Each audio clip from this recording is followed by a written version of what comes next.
네, 굉장히 어색하네요. 지금 제가 먼저 기도하고 시작하겠습니다. 기도하시겠습니다. 사랑과 은혜가 충만하신 하나님 아버지, 참으로 감사를 드립니다. 이곳까지 불러주시고 또 울산 남목교회 찬양되신 예배를 드리매 이 종을 사용하여 주시니 참으로 감사를 드립니다. 이 부족한 종을 통하여 하고자 하시는 말씀을 전하게 하시고 주님을 섬기고자 헌신하는 이들에게 하나님의 놀라운 축복으로 함께하여 주옵소서. 또한 헌신을 다짐하는 시간인 만큼 입술뿐만이 아니라 진실된 마음으로 주님을 섬기는 주님의 귀한 일꾼들이 되게 하시고, 찬양대로 섬기지 않지만 찬양이 모든 성도들에게 곡조 있는 기도인 만큼 함께 예배하고 함께 찬양하는 모든 성도들의 삶 가운데서도 말씀을 통해 다시 한번 헌신을 다짐하는 귀한 시간이 되기를 간절히 바라오며 이 모든 말씀 우리 주 예수 그리스도 이름으로 간절히 기도드립니다. 아멘. 여러분 반갑습니다. 제가 지금 올라오는 계단 중에서도 어색하고 여러분 앞에 서는 것도 어색하고 왜 이렇게 어색한지 모르겠습니다. 제가 한 5년쯤 됐죠. 아까 전에 박성원 목사님하고 한번 이야기하다가 4년이라고 이야기를 했는데 2020년 연도걸로 치면 5년이죠. 길다면 길고 짧다면 짧은 시간인데, 어쨌든 여러분의 기도와 간신 덕분으로 저는 은혜롭게 사역을 잘 하고 있습니다. 재미있게. 사실 처음 제가 목사님에게 찬양대 헌신 예배 말씀을 부탁받을 때만 하더라도 이렇지는 않았습니다. 정말 가볍게 네 이렇게 대답을 했는데, 왜냐하면 제가 늘 했던 자리잖아요. 주일 오후만 되면 늘 썼던 자리이고, 그리고 또 말씀을 전하면 된다 이렇게 생각을 하고 가볍게 예라고 했는데, 말씀을 준비하면서 막상 드는 생각이 이런 생각이 드는 겁니다. 우리 성도님은 어떻게 생각할까? 저 목사님 나가셔서 잘하고 있나? 말씀은 또 어떻게 준비하지? 뭐 그런 생각을 하니까, 또 저도 마찬가지로 전과는 다르게 말씀을 전해야 하나 뭐 이런 생각까지 드니까 막 부담이 되는 겁니다. 올라오면서까지도 그런 생각이 막 들었는데, 그런데 여러분들은 아니겠지만 저는 그런 생각을 했다는 것입니다. 여러분 얼굴을 보니까 그런 생각이 조금 싹 사라지긴 합니다. 늘 뵀던 얼굴이고 늘 함께했던 얼굴이라 마음도 평안하고, 그래서 어찌되었든 간에 말씀을 전하는 저나 듣는 여러분 모두에게, 또 이렇게 찬양대 헌신 예배로 헌신을 다짐하는 여러분 모두에게 하나님의 은혜가 충만하게 임하기를 간절히 소망합니다. 여러분 우리 말씀의 제목 한번 읽어볼까요? 주보에 나와 있는데 한번 나와 있죠? 어디 나와 있나? 어디 있어요? 한번 읽어보세요. 시작. 최고의 예수를 최고의 하늘. 좀 거창한 제목이기는 하지만 이 제목은 제가 지은 것은 아니고요. 평생 기독교 음악에 힘썼던 강신희 음악 박사님께서 많은 강의를 다니시고 또 여러 학자들의 강의를 들어본 결과, 음악을 나름대로 가르치고는 있지만 하나님 편에서 하나님의 음악을, 다시 말해 음악의 신학적 의미를 제대로 이해하고 전하거나 가르치는 사람들이 없더라는 겁니다. 그래서 진정 우리가 하고 있는 찬양이 어떤 것인지, 그리고 어떤 음악으로, 어떤 마음으로 준비하고 불러야 하는지를 가르치시기 위해 적어놓은 책이 바로 최고의 예수를 최고의 하나님께라는 책입니다. 그래서 그 책의 제목처럼 결론부터 말씀드린다면, 우리는 최고의 예수를 최고의 하나님께 드려야 할 존재들이라는 겁니다. 여러분, 존재입니다. 그냥 사람이 아니라 그렇게 선택받은, 그렇게 지어진 그러한 사람들이 바로 우리들입니다. 문제는 분명 듣는 분은 최고의 하나님이 분명하신데, 드리는 우리가 정말 최고의 예수를 준비하여 드리고 있는가 하는 겁니다. 하지만 참으로 안타깝게도 그렇지 못하는 데 있습니다. 여러분들은 어떻게 생각하십니까? 찬양대 온 여러분들은 나는 정말 최고의 예수를 최고의 하나님께 드리고 있다, 나는 그렇게 당당하게 이야기할 수 있다, 이렇게 이야기하실 분들이 과연 몇 분이나 계시겠습니까? 하지만 대부분의 사람들은 그렇지 못하는 데 있다는 겁니다. 왜 그럴까요? 일단은 최고가 무엇인지 모릅니다. 물론 최고라는 단어는 압니다. 사전적 의미로는 어뜸인 것 또는 어뜸이 될 만한 것이 바로 최고입니다. 다시 말해서 우리가 드리는 찬양이 어뜸이어야 하며 어뜸이 될 만한 것이어야 한다는 겁니다. 그렇다면 어떻게 하는 것이 과연 어뜸이겠습니까? 제가 서울에서 공부를 할 때 서울 장로합창단을 초청해서 공연을 한 적이 있는데, 그때 은퇴하신 장로님들이 모여 만든 합창단이라 사실 처음 할 때는 정말 엉망이라는 생각마저 들었습니다. 그런데 1시간의 연주회가 끝나고 그곳에 있는 모든 사람들이 다 기립해서 박수를 칠 정도였습니다. 그래서 그 장로합창단을 지휘하시는 분이 저를 가르쳤었던 교수님이시기도 했었는데, 그래서 제가 물어본 적이 있습니다. 교수님 어떻게 이룰 수가 있냐고 말입니다. 그때 교수님께서 한마디로 이렇게 말씀하셨습니다. 연습입니다. 연습 외에는 이런 유가 나갈 수 없다는 겁니다. 여러분, 지금은 미스터 트롯의 인기가 좀 식었다고는 하지만 한때 임영웅을 만들어낸 미스터 트롯의 인기는 거의 하늘을 찌를 정도입니다. 그렇다면 그들이 왜 그처럼 인기가 있었겠습니까? 물론 노래를 잘 했기 때문일 수도 있습니다. 하지만 단지 그것뿐일까요? 아직도 몇십만 하는 임영웅 콘서트를 예매하기 위해서는 집안의 모든 식구들이 총돈에도 구매하기 어렵다고 할 정도이고, 임영웅 본인조차도 예매하기가 어려울 정도라고 하니 정말 그 인기는 정말 대단한 것 같습니다. 그렇다면 그 모든 것이 단지 노래를 잘하기 때문이다 일까요? 어떤 집사님이 이런 이야기를 한 적이 있습니다. 위로가 되기 때문이라고. 그 노래를 듣고 있으면 걱정 근심이 사라지기 때문에, 그래서 그렇게 노력하고 투자를 해도 전혀 아깝지 않고 집안일을 하면서도 그 사람의 노래를 틀어놓고 하면 근심이 사라지기 때문에. 여러분, 이것이 어떻게 가능한 것일까요? 가왕 조용필이라는 사람을 아실 겁니다. 그런데 그렇게 한 분야에서 최고의 왕이라는 사람도 한 곡을 발표하기 위해서 하루에 최소한 5시간에서 7시간은 연습을 한다고 합니다.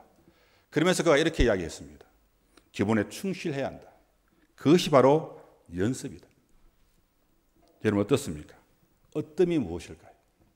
어뜸이 바로 연습입니다. 그런데 우리는 어떻습니까? 1시간만 연습해도 엉덩이가 가만히 있지 못합니다. 일찍 와서 연습 좀 하자고 하면 왜 그리 교회 시간만 빨리 가는지, 분명히 일찍 온다고 왔는데 와서 보면 헐레벌떡 한 번도 불러보지 못하고 예배 시간이 다 되어 찬양대에 앉아있는 자신의 모습을 발견하게 됩니다. 그러면서 우리는 어떻게 생각합니까? 우리의 찬양으로 하나님께 영광을 돌리고 성도에게는 은혜의 시간이 되었다라고 착각을 한다는 겁니다. 물론 남목교회 성가대가 그렇다는 것은 아니고, 저도 한 30년 찬양대 지휘를 했었는데 그때의 경험으로 보면 그렇다는 겁니다. 그럼 여러분, 어뜸이 되고 한다면 일단 연습의 재단부터 하나씩 먼저 쌓아올리는 그러한 우리의 삶이 되어야겠습니다. 그렇다면 여기에서 한 가지, 왜 하나님께서는 그렇게 많고 많은 예술 가운데 왜 음악만을 예배에 사용하게 하셨는가 하는 겁니다. 왜 그럴까요? 이사야 43장 21절 말씀해 보면 이 백성은 내가 나를 위하여 지었나니 나의 찬송을 부르게 하려 함이다 라고 말합니다. 여러분, 우리의 창조 목적이 찬송을 부르게 하려 함이었다는 겁니다. 왜 그럴까요? 첫째는 음악과 예배는 영원성을 공유하기 때문입니다. 여러분, 예배는 창조 역사 훨씬 이전부터 있어 왔습니다. 느헤미야 9장 말씀해 보게 되면 모든 천군과 하늘의 영들이 존귀하신 하나님께 예배를 드렸다라고 말합니다. 그런데 인간의 타락으로 말미암아 예배가 단절되었고 낙원에서 쫓겨나는 신세가 되고 말았던 겁니다. 그런데 여러분, 그럼에도 불구하고 아담이나 아벨, 족장시대, 광야시대, 가난을 거쳐서 신약시대나 그리고 중세기, 종교개혁시대, 근대, 현대에 이르기까지 그 모든 시대마다 약간의 특색은 달랐지만 예배는 계속되어 왔다는 겁니다. 마찬가지로 음악 역시 하나님에게서 나왔고 천지를 지으실 때도 그 속에 자신의 음악적 성품을 함께 넣어 창조하실 정도로 하나님 자체가 음악이시고 음악의 기원이 바로 하나님이시라는 겁니다. 그래서 예배와 음악은 영원전부터 시작하여 영원토록 공유할 수 있는 것이 되기 때문에 예배의 음악이 사용되어지고 있다는 겁니다. 여러분, 이 땅의 모든 예술은 다 한계성을 가지고 있습니다. 다시 말해서 이 땅의 모든 예술품은 세상에서의 아름다움으로 끝나고 없어지지만 음악은 그 형식은 천국의 것으로 바뀌겠지만 음악 그 자체는 우리의 입을 통해 영원토록 찬양하게 될 것이라는 겁니다. 그리고 두 번째는 영이신 하나님과 무형의 예술인 음악만이 공통성이 있기 때문입니다. 여러분, 요한복음 4장 24절 말씀해 보면 하나님은 영이시니 예배하는 자가 신령과 진정으로 예배할지니라 라는 말씀이 있습니다. 그런데 여기서 말하는 이 영이라는 단어, 히브리어로 르하흐라고 읽습니다. 다시 말해 바람 또는 하나님의 쉼을 의미하는 그러한 단어입니다. 다시 말해 하나님의 영은 바람과 같이 눈으로 볼 수도 없고 냄새를 맡을 수도 없으며 손으로 만져 감각을 느낄 수도 없다는 겁니다. 그러나 영은 생명력을 의미하는 것이기 때문에 생명의 본체가 됩니다. 음악은 어떻습니까? 음악 역시도 사람의 사상과 감정을 표현하는 시간적 예술입니다. 그래서 음악 또한 눈으로 볼 수도 없고 냄새를 맡을 수도 없고 손으로 만질 수도 없는 겁니다. 그러나 무형의 예술인 음악 역시도 생명력이 있어서 듣는 이를 하여금 정서에 변화를 주는 그러한 근거가 된다는 겁니다. 여러분, 만약 무형의 예술인 음악이 아니라 다른 어떤 유형의 예술로 예배가 이루어졌다면 어떻게 되었을까요? 만약 서예나 그림으로 예배를 한다면 헤아릴 수 없는 수많은 인간들이 쓴 성경과 만화들이 수도 없이 쏟아져 나와 하나님 말씀을 가리고 예배를 망치게 되었을 겁니다. 물론 서예나 그림이 예배를 아름답게 장식하는 도구로는 좋은 예술이 되긴 하지만 결코 그것으로 예배로 사용될 수는 없는 겁니다. 여러분, 기독교와 천주교의 차이점이 뭡니까? 물론 많은 것이 있겠지만 특별히 사람들이 만들어 놓은 조각품들이 우상으로 둔갑하여 하나님을 대신하고 있다는 점입니다. 여러분, 왜 예수님께서 자신의 초상화 한 장이나 작은 유문 하나 남기지 않았겠습니까? 만약 제자들 사이에 내려오는 예수님의 유품이 한 점이라도 있었다면 그 유품 자체가 숭배되고 예배의 대상이 되었을 것이기 때문입니다. 그러므로 영신 하나님과 무형의 음악만이 이러한 공통성이 있기 때문에 영적인 예배에서 영혼의 언어인 음악만이 사용될 수가 있는 겁니다. 그리고 끝으로 가장 중요한 것은 말씀드렸던 것처럼 인간은 예배와 찬양을 하도록 창조되었기 때문입니다. 여러분, 저도 느끼는 일이지만 많은 사람들이 이렇게 해야 합니다. 나는 음악에 재능이 없어. 나는 노래를 잘 못해. 그래서 찬양들을 할 수 없어. 이런 이야기들을 참으로 많이 합니다. 하지만 여러분, 그것은 어쩌면 하나님의 창조 목적을 상실한 말이 될 수도 있다는 겁니다. 왜냐하면 인간은 태어날 때부터 음악을 할 수 있게끔 창조되었기 때문입니다. 여러분, 음악은 기본적인 세 가지 요소가 리듬, 멜로디, 화성을 갖추어지면 그것이 음악이라고 합니다. 그런데 하나님께서는 인간뿐만 아니라 천지 만물도 음악적으로 창조하셨습니다. 그 첫 번째 이유가 천지 만물을 리듬성 있게 창조하셨다는 겁니다. 여러분, 리듬은 길고 짧은 것, 그리고 강하고 여린 것, 이러한 것의 시간적 규정이 바로 리듬입니다. 그런데 하나님께서는 천지 창조를 하실 때 이러한 모든 조화를 이루도록 창조하셨다는 겁니다. 예를 들어 해와 달, 그리고 육지와 바다, 심지어 남자와 여자, 동물과 식물까지 서로 리듬을 유지하도록 살며 만들어 놓으신 겁니다. 그래서 인간을 포함한 동물들이 탄산가스를 내뿜으면 식물들은 그것을 흡수하여 조화를 이룰 뿐만 아니라 동물이 식물을 먹고 몸에서 잎사귀가 나고 꽃이 피는 것이 아니라 전혀 다른 모습의 살과 피와 뼈가 되는 것이 바로 하나님의 창조 리듬입니다. 그런데 인간이 그러한 창조 리듬을 파괴하면서 오존층 파견이, 기후변환이 하는 것들이 일어나게 된 겁니다. 그리고 두 번째 이유는 멜로디 있게, 다시 말해서 선율적으로 창조되었다는 겁니다. 여러분, 참으로 신기하게도 음성학자들의 연구에 의하면 이상의 어떤 인종이든 간에 세계 공통적으로 어린아이들이 태어날 때 우는 소리가 대다수 A음에 맞추어져 있다고 합니다. 특수아이들만 시험을 낸다고 합니다. 시험. 도. 응애이지 응애 이렇게 하는 사람은 없습니다. 아이들이. 물론 특수아이들은 그럴 수 있다고 합니다. 근데 저는 아직까지 응애 하고 태어난 아이들을 본 적이 없습니다. 여러분 그렇지 않습니까? 전부 다 응애입니다. 제가 조율을 한 몇십 년 했는데요. 모든 음악의 기본이 되는 것이 A음. 그리고 주파수는 441점. 여러분 아무리 값비싼 악기를 할지라도 이것을 벗어나면 결코 좋은 연주를 할 수 없게 되는 겁니다. 꽤 오래된 이야기지만 피아노의 거장이라 불리는 백근우 씨가 울산에서 피아노 연주를 할 때 반드시 조율을 시킨다고 합니다. 물론 제가 한 것은 아닌데 아는 지인을 따라서 한번 가본 적이 있는데 그분은 마음에 들지 않으면 자신이 직접 그 부분을 조율하는 것을 본 적이 있습니다. 놀랍게도 아니 정말 감사하게도 하나님께서는 인간을 이 세상에 보내실 때 하나님을 찬송하는 명악기가 되도록 A음으로 성대를 조율해서 모든 아기들이 A, 예 이렇게 태어나게 하나님께서 만들어 놓으셨다는 사실. 그러니 나는 음악적 소질이 없어서 못해요. 나는 노래를 잘 하지 못하기 때문에 못해요. 여러분 이것은 핑계에 지나지 않는 겁니다.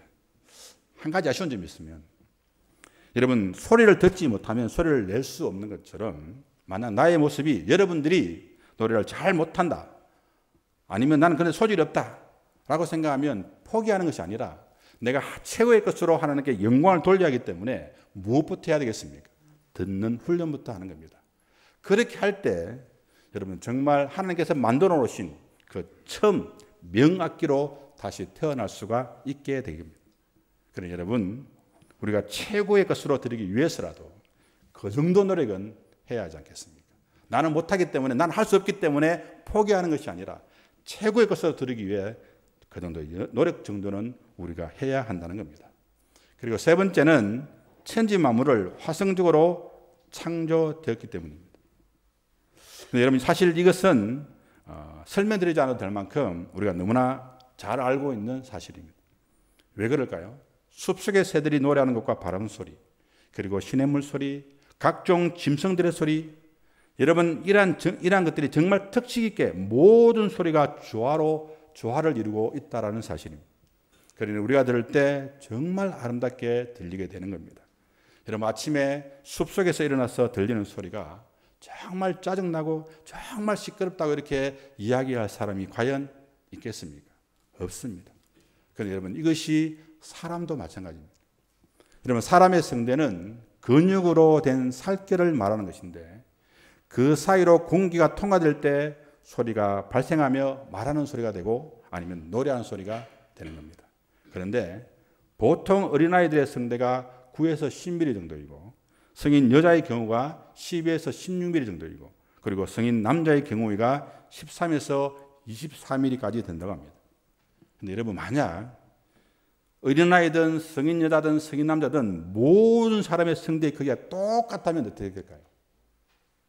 놀랍게도 하나님께서는 사람마다 그 성대의 길이를 다르게 하실 뿐만 아니라 성대의 폭이나 성대의 두께까지 다 다르게 만들어 놓으셨다는 겁니다. 그러니 그러한 소리들이 어울려져 화성을 이루도록 창조되었기 때문입니다. 그러니 우리 모두가 얼마나 놀라운 결과물이며 얼마나 놀라운 창조물입니까? 그러니 우리가 할 수 없는 것이 아니라 내가 안 하는 겁니다. 내가 못하는 겁니다. 여러분들이 더욱더 열심히 부르시고 찬양하시면 최고의 것으로 최고의 하나님께 영광을 돌릴 수가 있게 됩니다. 여러분들이 아시는 것처럼 구약시대 찬양대는 단순히 이스라엘 백성들 중에 선택되어진 것이 아니라 레위인들 중에서도 특별히 구별된 레위인들을 뽑아서 찬양대로 만들었습니다. 4절 말씀을 보시게 되면 또 레위 사람을 세워 여호와의 궤 앞에 섬기며 이스라엘 하나님 여호와를 칭송하고 감사하며 찬양하게 하였으니 여러분 누구를 세워서 칭송하고 감사하며 찬양하게 하였다는 겁니까? 또 레위 사람들을 세웠다는 겁니다. 그렇다면 여기서 말하는 이 레위 사람들은 누구를 가리키는 겁니까? 여러분들이 아시는 것처럼 레위인들은 예배를 집례하기 위해서 특별히 구별하여 세운 지파의 사람들을 말합니다. 그런데 그들 중에서도 특별히 따로 구별하여 찬양하게 하는 일을 하게 하셨다는 것입니다. 그런데 찬양대에 속한 레인들은 늘 최고의 것으로 최고의 하나님께 영광을 돌리기 위해 하나님 앞에서 쓰기에 부족함 없이 거룩한 삶을 살기 위해 최선을 다하는 삶을 살아갔습니다. 왜냐하면 준비되지 않는 찬양은 하나님께서 받으시지 않을 뿐만 아니라 제된 모습으로는 하나님의 거룩한 성직인 그런 제단에 설 수가 없었기 때문입니다.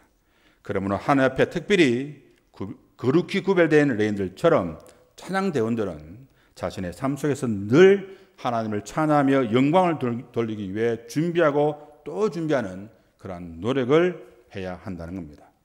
여러분 보십시오. 다윗이 네 사람들로 구성된 찬양들로 하여금 이스라엘 하나님 여호와를 어떻게 하게 하였다라고 말씀합니까? 칭송하고 감사하며 찬양하게 하였다는 겁니다. 여러분 이것이 바로 찬양의 3대 요소입니다. 물론 어떻게 보면 참으로 비슷한 말씀처럼 보이기는 합니다. 하지만 만약 그랬다면 굳이 하나님께서 칭송, 감사, 찬양이라는 말을 따로 하지는 않았을 겁니다. 여러분 여기에 칭송하다에 해당되는 단어가 기억하다라는 단어의 사역형으로 기념케 하다라는 뜻입니다.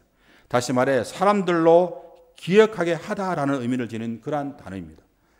무엇을 기억하게 해야 한다는 것일까요? 그것은 과거 하나님께서 이스라엘 백성들에게 베풀어 주신 그러한 은총을 노래함으로써 이스라엘 백성들로 하여금 그것을 기억하게 하는 것이었습니다. 다시 말해 만민 중에서 자신들을 택하신 일, 그리고 그들을 애굽 종살이에서 구원내신 일, 그리고 광야 40년 동안 먹이시고 입히시고 보호하신 일, 가나안을 그들에게 기업으로 주신 일 등등 정말 헤아릴 수 없는 수많은 일들을 기억하게 하시는 것이었습니다.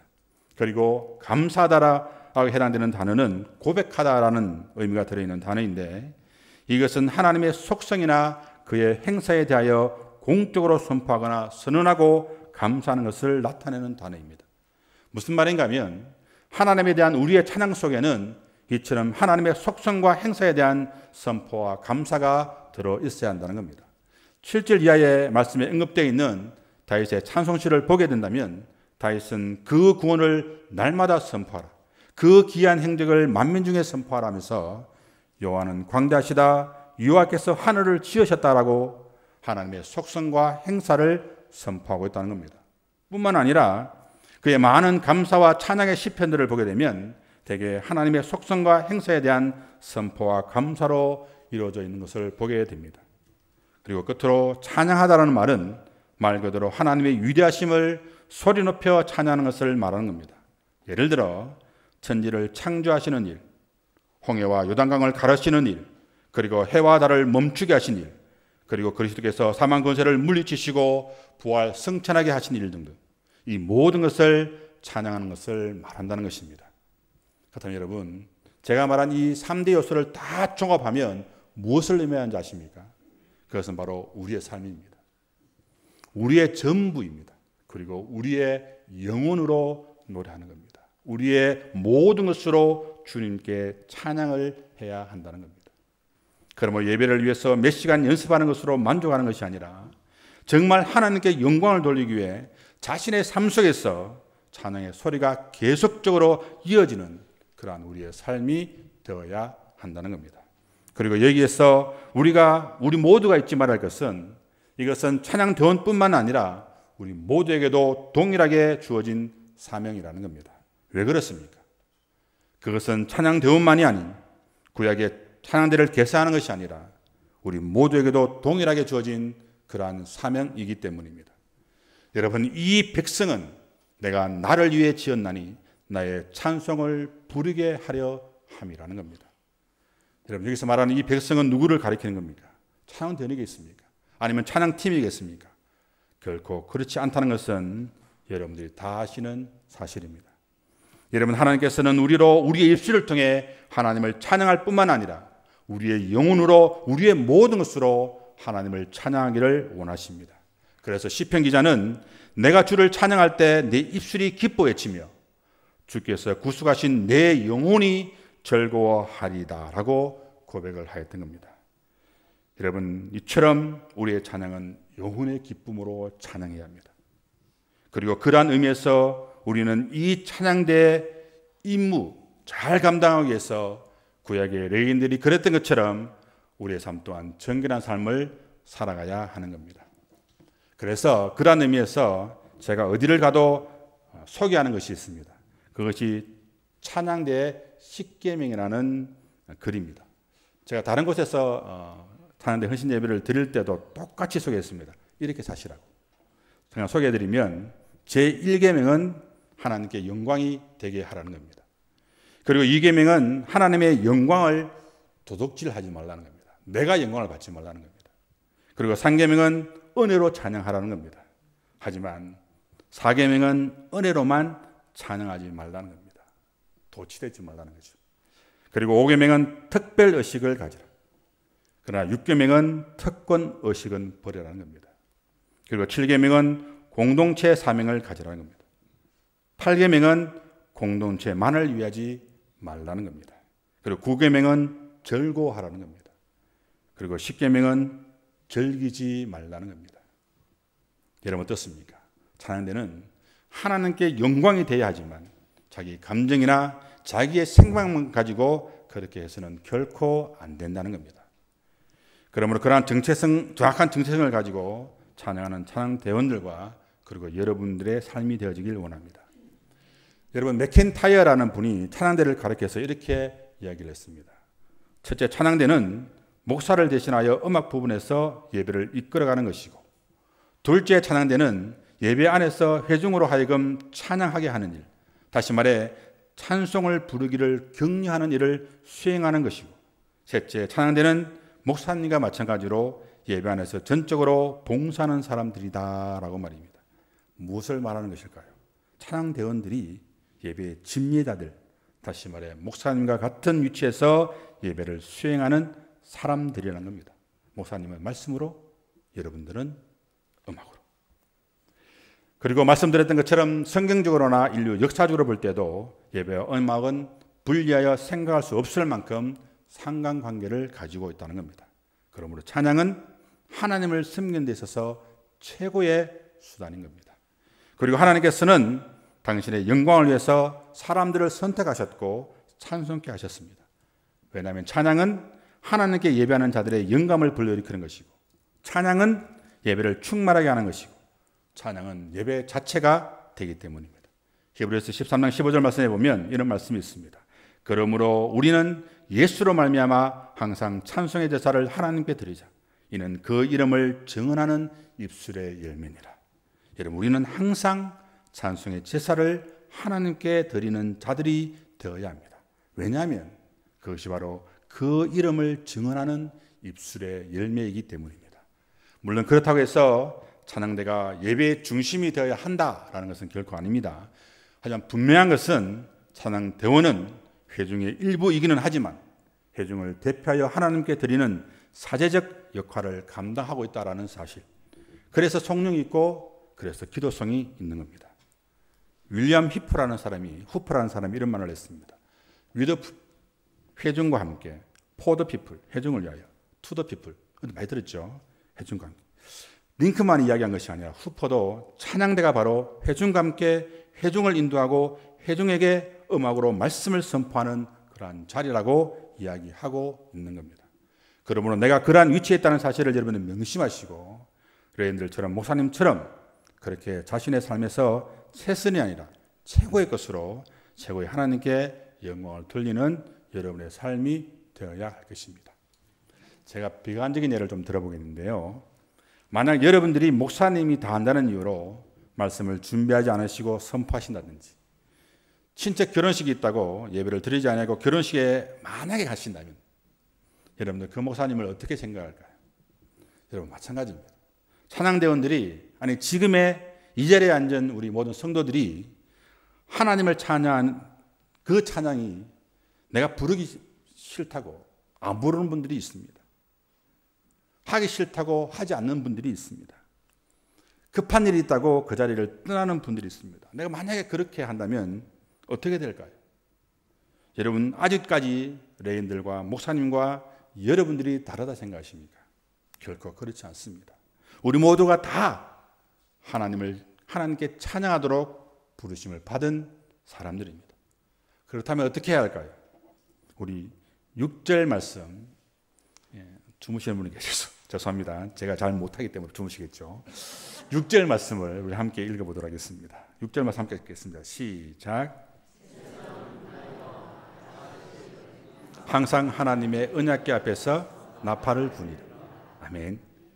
여러분, 분야야와 야시엘은 항상 하나님의 언약궤 앞에서 나팔을 불었다는 겁니다. 항상 변함없이 한결같이 무엇을 했을까요? 자기에게 맡겨진 직무를 수행한 겁니다. 여러분, 참으로 대단하지 않습니까? 어떻게 항상 한결같이 그 일을 할 수가 있다는 말입니까? 우리는 너무나 핑계 아닌 핑계거리가 많은데 어떻게 그들은 그렇게 항상 한결같이 그 자리에 있을 수가 있다는 말입니까? 여러분, 앞에서 잠시 언급해 드렸지만 교수님의 말씀이 기억나지 않습니까? 연습. 근데 저는 여기 하나를 더 붙인다면 지금의 말씀처럼 항상 그 자리에 있는 겁니다. 여러분, 우리나라 성도들이 가장 좋아하는 말 중에 처음 신앙, 처음 믿음이라는 말이 있습니다. 무엇을 말하는 것일까요? 처음에는 뜨거웠습니다. 처음에는 정말 애틋했다는 겁니다. 근데 시간이 지나고 세월이 흘러감에 따라 처음 감격은 잊어버리고 그 뜨겁 열정이 서서히 식어지면서 하나님보다 인간적이고 세상적인 삶을 더 간과하며 살게 되더라는 겁니다. 그래서 처음에는 정말 열심히 찬양하고 처음에는 열심히 참석하고 그렇게 했는데 시간이 흐르다 보니 어느덧 내가 그러한 위치에 있게 되더라는 겁니다. 하지만 여러분, 정말 명심해야 할 것은 말씀해 보게 되면 그 처음 사랑을 잊어버린 것도 주님께 책망의 대상이 된다라는 사실. 그러므로 우리는 우리의 현실, 삶의 형편을 알아주기를 바라기보다는 항상 한결같이 우리가 해야 할 사명을 충성으로 감당함으로 하나님께 영광을 돌리는 우리의 삶이 되어야 할 겁니다. 그렇게 할 때 진정 충성되고 지혜 있는 하나님의 마음을 시원케 해드리는 그러한 청지기가 될 것입니다. 여러분, 만약 여러분들과 함께하는 사람 중에 그 심지가 곧아서 변함없이 여러분들에게 충성하는 사람이 있다라고 생각을 해보십시오. 그때 여러분들은 그 사람을 신임하고 더 크고 중요한 일을 맡기시지 않겠습니까? 이것은 하나님도 마찬가지입니다. 착하고 충성된 종인 겁니다. 게으르고 나태한 종이 아닙니다. 여러분, 하나님 앞에 변함없는 신앙과 삶의 모습을 가질 때 하나님께서도 여러분들을 신뢰하고 더 큰 일을 맡기시는 겁니다. 여러분, 이 말을 기억하길 원합니다. 잘하였도다. 착하고 충성된 종아, 네가 작은 일에 충성하였음에 내가 많은 것으로 내게 맡기리니 내 주인의 즐거움에 참여할지라. 그러면 여러분, 자로나 우로나 치우치지 말고 오직 모든 일에 변함없이 감당함으로 주님의 즐거움에 참여하는 그러한 여러분 모든 삶이 되어지길 간절히 소망합니다. 사랑하는 성도 여러분, 이런 이야기가 있습니다. 다 아는 이야기겠지만 우리가 하는 행위 중에 천국에 할 수 있는 유일한 행위가 있습니다. 그것이 무엇일까요? 예배, 기도? 아닙니다. 바로 찬양입니다. 이 땅에 하는 모든 것은 아무것도 남아있지 않지만 찬양만은 천국에서도 영원히 할 수 있습니다. 그런데 그것을 지금 여러분들이 하고 있는 겁니다. 여러분의 입술을 통해서 그렇게 하고 계신 겁니다. 제가 마지막으로 한 말씀만 더 드린다면, 나는 할 수 없다, 나는 안 된다, 이런 자리, 찬양대 그런 썩은 특별한 은사가 있는 사람만이 할 수 있다, 여러분 그렇지 않습니다. 여러분, 찬양대 자리는 여러분 모두의 자리입니다. 하나님을 찬양하는 자리가 여러분의 자리가 아니라 여러분을 대신해서 돌들이 그 자리를 대신한다고 생각해 보십시오. 얼마나 억울하겠습니까? 저 자리는 여러분들의 자리입니다. 여러분, 여러분들이 변하지 않으면 아무것도 일어나지 않습니다. 하지만 여러분들이 변하면 찬양은, 그리고 교회 분위기는 완전히 달라집니다. 그러므로 최고의 것으로 최고의 하나님께 영광을 돌리기 위해서라도 내가 가지고 있는 것으로, 내 모든 것으로, 내 전부로 하는 최고의 하나님께 영광을 돌리시는 그러한 찬양대원들과 우리 모든 성도들의 삶이 되어지길 주님의 이름으로 축원해 드립니다.